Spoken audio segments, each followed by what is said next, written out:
علیرضا مادرم بشم، من همین قدری که داشتم دادم که کارت را بیفته. حال درسته کمه، خب چیکار بکنم؟ باشه نخواستم، خداحافظ. علیرضا مادر کی برمیگردی؟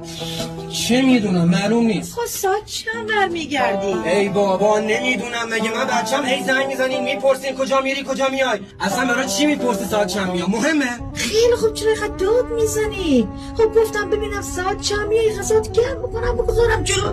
تو که میدونی من یه قرص قلب میخورم، خوابم میگیره مادر. حالا بشتانی برو هر ساعتی اومدی بیدارم بکن، من غذات گرم میکنم میگذارم جلو. مادر اصلا غذا نخواستم، بیرون میخورم. خداحافظ. ای بچه بیا اینجا. تو به چه حقی صدات رو مادر ما بلند میکنی؟ فقط مادر تو نیست، مادر ما هم هست. ما تا به این سن رسیدیم یه بار صدامون رو مادرمون بلند نکردیم. و بعد تو برادر کوچیک مایی، تو همیشه باید احترام نگه داری.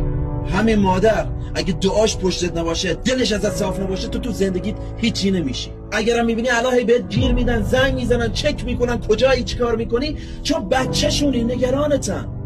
مگه تو اون موقعی که کوچیک بودی یادته اینا تا تو رو بزرگ کردن سختی‌ها کشیدن، شب تا صبح پای تو نشستن تا تو بزرگ شی. ولی دعا کن اینا همیشه باشن، گیر بدن و زنگ بزنن، چون یه روزی میشه دلت برای همین زنگ زدنای مادر تنگ میشه. اگه اینو قبول نداری برو از یکی که مادر نداره بپرس.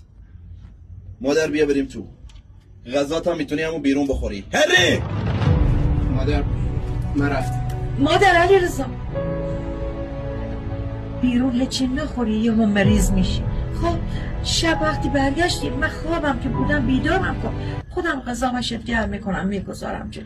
مهر تو از جان و از دل بود مادر، عشق تو فانوس منزل بود مادر، میکشیدی بر سرم دست نوازه، شادی من با تو کامل بود مادر، میکشیدی بر سرم دست نوازه، شادی من با تو کامل بود مادر. نگین انگشترم سلطان غم مادرم، نگین انگشترم